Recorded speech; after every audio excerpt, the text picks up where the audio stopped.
Kumusta mga ka-rides?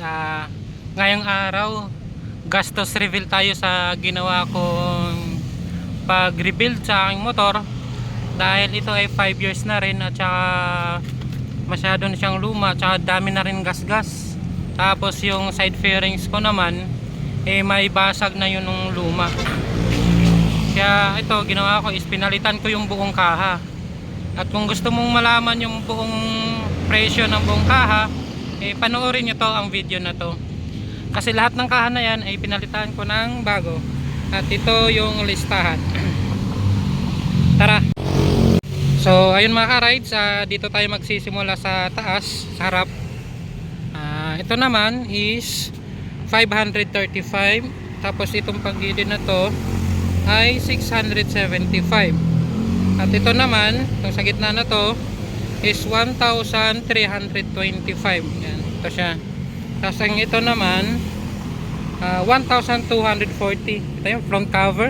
Ito naman ang front top cover.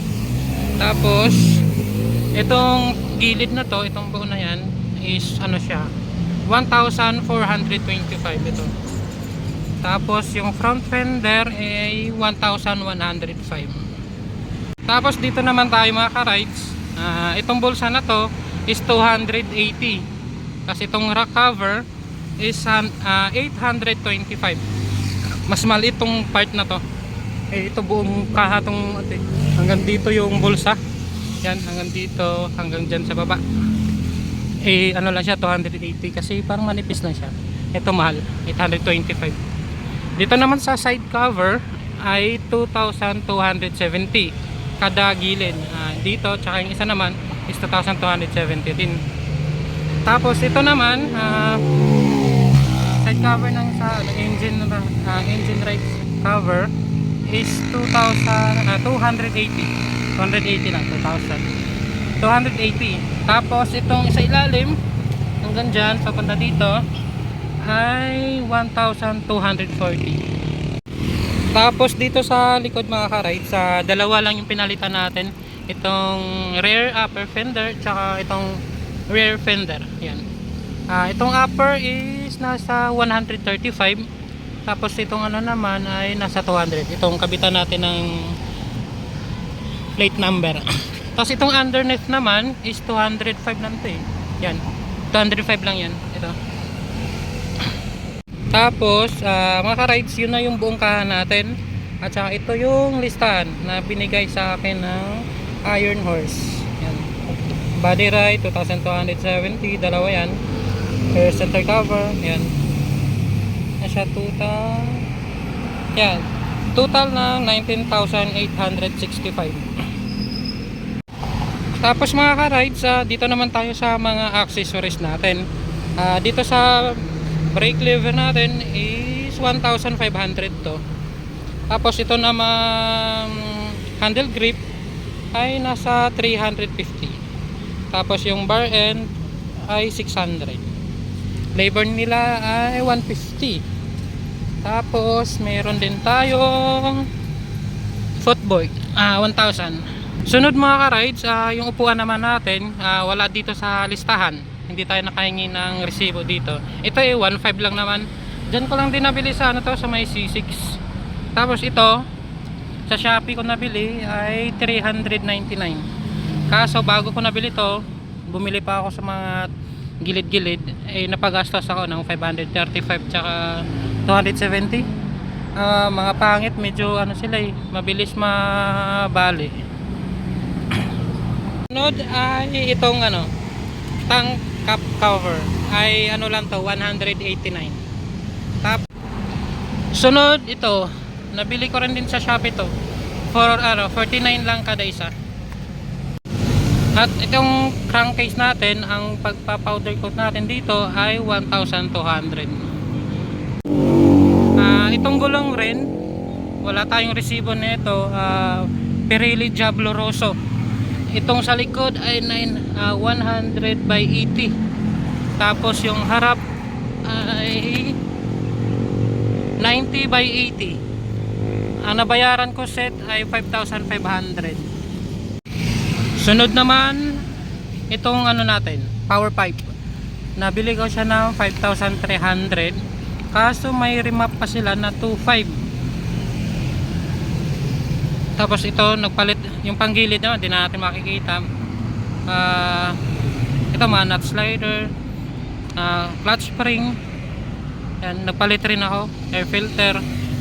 Ayan, nakabayad din tayo ng 13,550. Tapos dito rin mga ka-rides, bumili tayo ng big disc.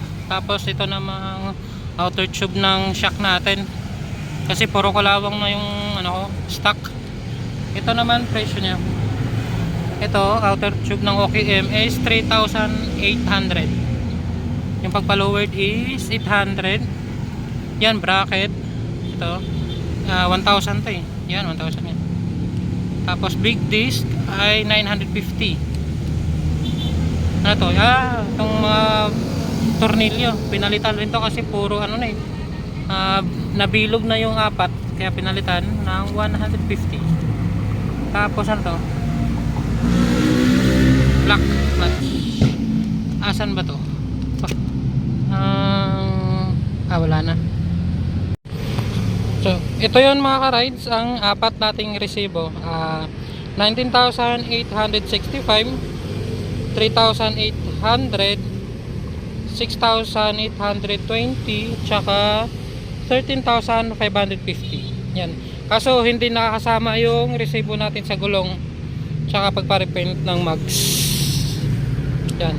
Umabot yung gastos ko lahat mga ka-rides ng 56,622. So ayan.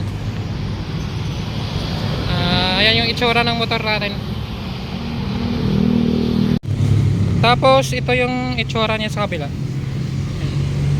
Malaki-laki rin yung gastos natin mga ka-rides, pero at least ay maayos na yung motor natin. Yung coolant kailangan ko pang dagdagan. Nakalimutan kong lagyan nung umalis ako ngayon. Itong video pala na to mga ka-rides, guide lang to sa mga gustong parang i-rebuild yung motor nila para maging mukhang bago. Kasi medyo malaki rin yung gastos. Unting ipon na lang makakabili ka ng bagong motor na yon. Pero para sa akin kasi may sentimental value sa itong motor na to. Kaya ginastosan ko na lang kaysa bumili pa ako ng bagong motor. Total, malayo-layo pa naman ang babiyahin nito. Tsaka yung gamit pala natin sa pag-video natin ngayon mga ka-rides, medyo malikot. Gawa ng cellphone lang gamit ko. At tsaka yung GoPro ko ay ito, nasira, ayaw na mag-on. Kaya di ko alam kung kailan ako makapag-vlog ulit. Ako ay kailangan pang makabili ng bagong ganito. So ayun lang mga ka-rides. Ride safe sa lahat. At ingatan natin ang ating motor. Salamat.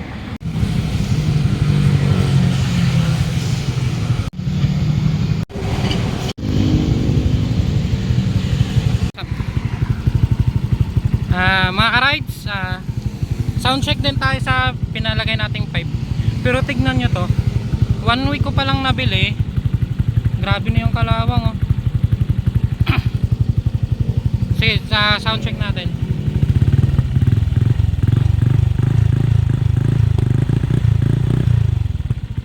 Medyo maingay siya, pero pag nakahinto hindi naman siya malakas yung tunog, parang stock lang. Tapos to, adjustable.